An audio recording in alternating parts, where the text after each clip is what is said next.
स्वामी सुदर्शन महाविद्यालय बीकानेर के इस ऑनलाइन व्याख्यान में बीए भाग द्वितीय की संगीत की छात्राओं का स्वागत है। आज हम आपके पाठ्यक्रम में से ग्राम विषय को लेंगे। ग्राम विषय हमारे भारतीय संगीत में बहुत महत्वपूर्ण है। ग्राम का अगर हम शाब्दिक अर्थ देखें तो ग्राम का शाब्दिक अर्थ गांव से लिया जा सकता है।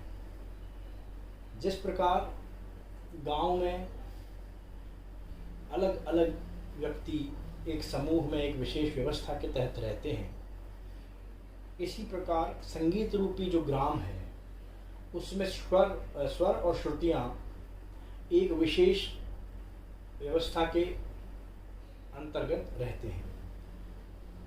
और इसको अगर सरल शब्दों में व्याख्या करूं तो हम यह कह सकते हैं कि सप्तक में श्रुतियों का एक विशेष क्रम जिसमें स्वरों को विभाजित किया गया है वह ग्राम कहलाता है। जैसे आपने प्रथम वर्ष में यह पढ़ा होगा कि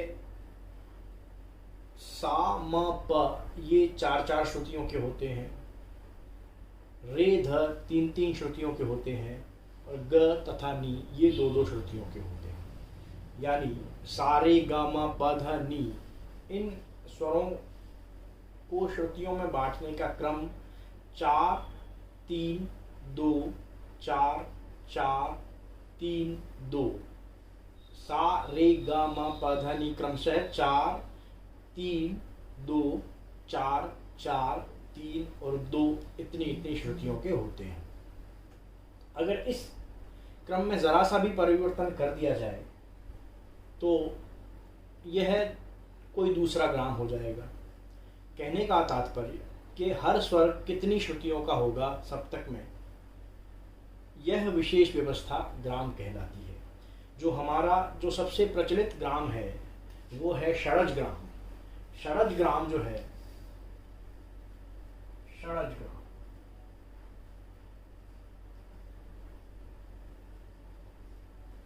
षडज ग्राम की परिभाषा देंगे हम। ऐसा ग्राम जिसमें सा 4 श्रुतियों का, रे 3 श्रुतियों का, ग 2 श्रुतियों का, म 4 श्रुतियों का, प भी 4 श्रुतियों का, ध 3 श्रुतियों का और नी 2 श्रुतियों का। कुल मिला के 22 श्रुतियाँ आप जानते हैं, बताई गई हैं हमारे शास्त्रों में। मैं यहाँ एक बात आपको और ध्यान दिला दूँ कि ग्राम के संबंध में जो आपका जो नोट्स हैं वो मैंने आपको जो सेकेंड ईयर का ग्रुप बना रखा है उसमें पीडीएफ में जो भेज दिए हैं मैंने, और उससे आप इसको जब इस वीडियो को देखें तो साथ में उस पीडीएफ नोट्स को भी साथ में रखें, उससे आपको बात अधिक समझ में आएगी। तो षडज ग्राम जो बताया गया है उसके आधार पे जब सा 4 श्रुति का हो, रे 3 श्रुति का हो, ग 2 श्रुति का हो, म 4 श्रुति का हो, प भी 4 श्रुति का हो, ध 4 श्रुति का हो और नी 2 श्रुति का हो, ये व्यवस्था षडज ग्राम की व्यवस्था है। अब इसमें आप जरा सा भी परिवर्तन कर देंगे तो वह परिवर्तन होने की वजह से वह षडज ग्राम नहीं रह के दूसरा ग्राम हो जाए। और इस आधार पर जब सप्तक में 22 श्रुतियाँ हैं तो इस आधार पर कौन सा स्वर कौन सी श्रुति पर स्थित होगा षडज ग्राम के आधार पर, ये भी हमको देखना है। क्योंकि सा 4 श्रुतियों का बताया गया है तो पहली 4 श्रुतियाँ हुई 1 2 3 4, इनमें से चौथी श्रुति में सा होगा।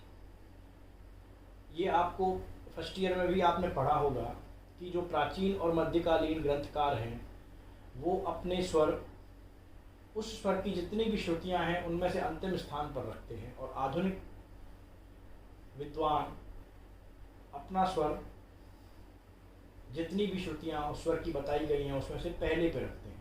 तो क्योंकि ग्राम व्यवस्था मध्यकाल तक ज़्यादा प्रचलित थी, तो हम जो बात करेंगे वो प्राचीन कालीन ग्रंथ और मध्यकालीन ग्रंथों की ही बात करेंगे। ग्राम के बारे में जिन ग्रंथों में विशेष चर्चा ज़्यादा मिलती है उनमें है भरत का नाट्यशास्त्र, संगीत रत्नाकर, मतंग का बृहद्देशी और नारदीय शिक्षा इत्यादि जो ग्रंथ हैं उनमें ग्राम की विशद चर्चा है।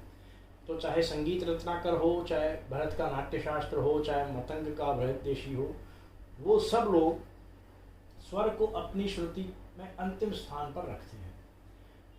तो इस आधार पर 1, 2, 3, 4 ये 4 श्रुतियाँ सा की हैं। तो सा कौन सी श्रुति पर स्थापित होगा? चौथी पे। रे की 3 श्रुतियाँ हैं, 5, 6, 7।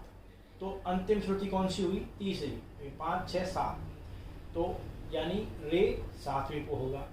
ग 2 श्रुतियों का है तो 8 और 9 ग की है तो 9वीं पे ग है। म 4 श्रुतियों का है, 10, 11, 12, 13 तो 13वीं श्रुति पे मध्यम स्थापित होगा। प भी 4 श्रुतियों का है, 14, 15, 16, 17 तो 17 पे पंचम। इसी प्रकार ध 3 श्रुतियों का है तो 18, 19, 20 पे ध। और नी जो है वो 2 श्रुतियों का है तो 21वीं और 22वीं तो 22वीं श्रुति पे निषाद आ गया। तो यह जो व्यवस्था है जिसमें चौथी श्रुति पे सा, 7वीं श्रुति पे रे, 9वीं श्रुति पे ग, 13वीं श्रुति पे मध्यम, 17वीं श्रुति पे पंचम, 20वीं श्रुति पे धैवत और 22वीं श्रुति पे निषाद, यह व्यवस्था षडज ग्राम कहलाती है। और इसमें ज़रा सा भी परिवर्तन कर दें तो वह व्यवस्था बिल्कुल बदल जाएगी, उस ग्राम का नाम दूसरा हो जाएगा। हमारे भारतीय शास्त्रों में 3 प्रकार के ग्राम बताए गए हैं। पहला है षडज ग्राम, दूसरा है गंधार ग्राम। गंधार ग्राम की जब चर्चा करते हैं तो संगीत रत्नाकर में ये लिखा हुआ है कि रे और म की एक एक श्रुति को गंधार को दे दिया जाए।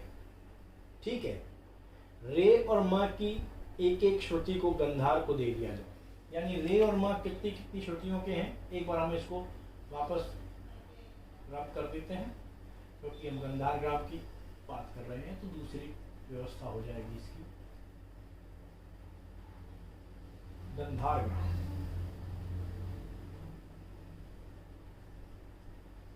गंधार ग्राम के बारे में रत्नाकर में कहा गया है रे और म अपनी एक एक श्रुति ग को दे देंगे, यानी रे कितनी श्रुति का है? 3 श्रुति का है तो वह 3 का न रह के 2 का रह जाएगा और उसकी 2 एक श्रुति ग को मिल जाएगी तो ग 3 का हो गया। लेकिन म से भी ग को एक श्रुति लेनी है तो म एक श्रुति कम हो जाएगा और गंधार में वही श्रुति गंधार ले लेगा तो गंधार हो गया 4 श्रुति का। और प की एक श्रुति ध को मिल जाए, यानी प हो जाए 3 श्रुतियों का। ठीक है, 3 श्रुतियों का और ध हो जाए 4 श्रुतियों का। ठीक है, और ध और सा की एक एक श्रुति निषाद को मिल जाए, यानी ध को वापस 1 कम करना है हमें, ये 3 तो ये 2 + 1 3 हो गया। तो इसके आगे जो तार सप्तक का सा है उसकी कितनी श्रुतियां हैं? उसकी 4 हैं, उसमें से भी 1 लेनी है, यानी सा की एक श्रुति में से भी 1 ले लेना है। तो सा को 1 कम कर दीजिए आप,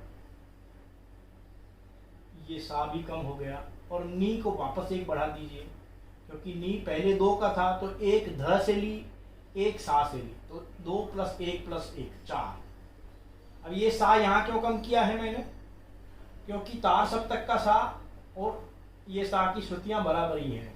ठीक है, तो गंधार ग्राम ऐसा ग्राम जिसमें श्रुति स्वर व्यवस्था इस प्रकार हो कि सा 3 श्रुतियों का, रे 2 श्रुति का, ग 4 श्रुति का, म 3 श्रुति का, प 3 श्रुति का, ध 3 श्रुति का और नी 4 श्रुति का। तो अब इस हिसाब से आप देखिए कहाँ कहाँ अवस्थित होंगे। 3 श्रुति का सा है तो सा कौन सी पे होगा, 1 2 3, यहाँ पे सा। रे 2 श्रुति का है तो रे कहाँ पे होगा, यहाँ पे रे। ग कितनी श्रुति का है, 4 का, 1 2 3 4, ग यहाँ आ गया। म कितनी का है, 1 2 3,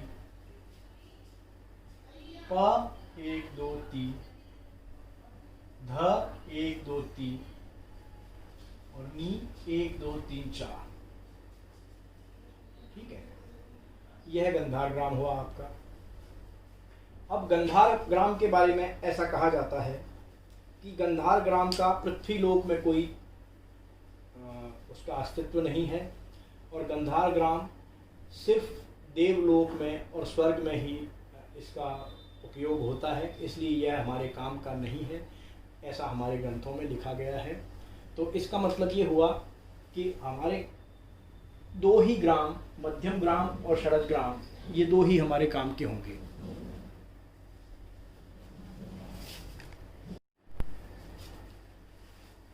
अब हम बात करते हैं मध्यम ग्राम की। मध्यम ग्राम के विषय में शास्त्रों में ऐसा कहा गया है कि जो शरद ग्राम जहाँ पे व्यवस्था थी 4 3 2 4 4, यानी पंचम 4 श्रुतियों का था और दैवत 3 श्रुतियों का होता था, उसमें से पंचम की 1 श्रुति दैवत को दे दी जाए तो वह मध्यम ग्राम कहलाता है। यानी पंचम पहले 4 श्रुति का था शरद ग्राम में और दैवत 3 श्रुतियों का था। अब हमने क्या किया, पंचम की 1 श्रुति कम करके दैवत को दे दी, यानी दैवत 4 श्रुतियों का हो गया और पंचम पुनः 3 श्रुतियों का हो गया।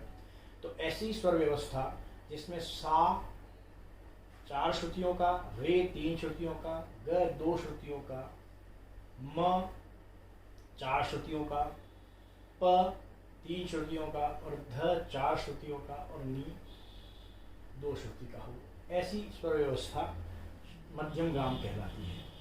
मध्यम ग्राम और शरद ग्राम में क्या फर्क हुआ, शरद ग्राम क्या था, 4 3 2 4 4 3 2 और मध्यम ग्राम क्या हुआ, 4 3 2 4 3 4 2। अब इस आधार पे कौन सा स्वर कौन सी श्रुति में अवस्थित होगा ये देखते हैं। सा क्योंकि 4 श्रुतियों का है तो चौथी श्रुति पे सा। रे 3 का है तो 5 6 7, ये 7वीं पे रे। ग 2 का है तो 8वीं नवी पे ग।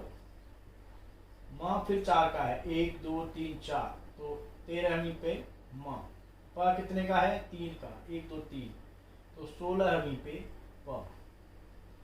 ध कितने का है, 4 का, 1 2 3 4 20वीं पे ध। और नी कितने का है, 2 का, तो 21वीं 22वीं पे नी। यानी शरद ग्राम में जो पंचम 17वीं श्रुति पे था वह पंचम मध्यम ग्राम में 16वीं श्रुति पे होगा, बाकी किसी भी स्वर में कोई भी अंतर नहीं है। तो ये आज आपको मैंने बताया कि ग्राम की परिभाषा क्या है, ग्राम कितने प्रकार के होते हैं और प्रत्येक ग्राम में श्रुतियों की और स्वर की जो विभाजन की व्यवस्था है वो क्या है।